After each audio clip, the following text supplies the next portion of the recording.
Gear Junkie Contest is a contest that a lot of filmmakers entered to get basically the chance to make something that they wouldn't normally have the opportunity to. Presenting these filmmakers, and lucky enough we won it, with the opportunity for up to $3,000 worth of gear in any facet that you can imagine to create a narrative work.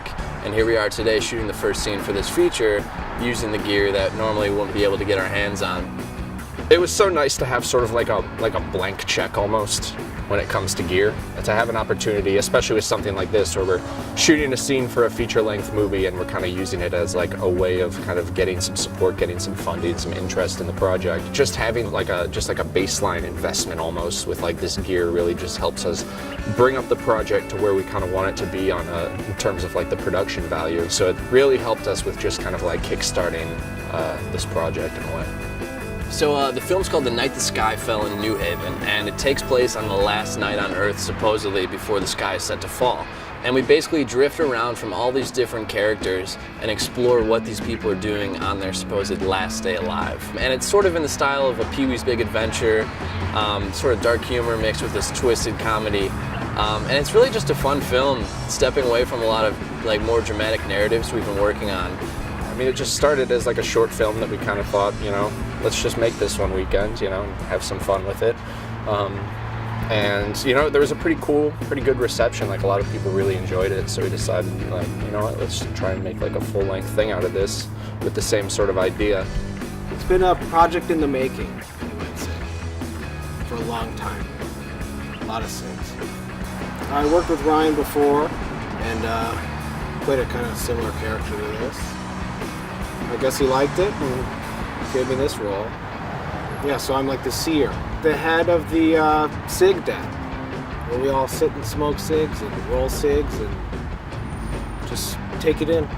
Ryan and I, the co-director, we've been working with each other since we met in film school.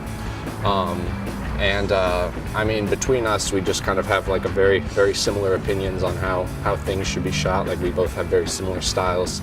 So working together with us has always just been we're a go-to for each other in a funny way.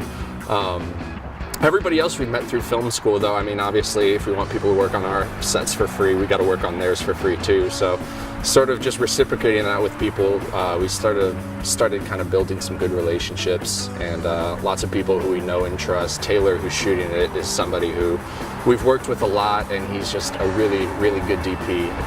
We wanted a long tracking shot where he's venturing through this almost cavernous house of like smoke. So we wanted something that was a little bit more glidey, almost ethereal, and in the sense of like how smoke is, it kind of drifts along. So as this character explores the house of Sig, we use the Moby as our gateway, as a perspective from this character. There's a lot of advantages to having an operator when it comes to equipment that you're not specifically knowledgeable about. Luckily, Rudy came to the rescue on that. He also was really beneficial in terms of knowing the restraints and advantages of the system, allowing us to get either the timing of the pans down or that of like raising the camera, and also shifting the blocking to kind of cater to both the actor as well as to the perspective we were going for. So we thought it would be great to explore some options with this gear that we have in a different way, and maybe do some stuff a little out of the box and really just have some fun with it.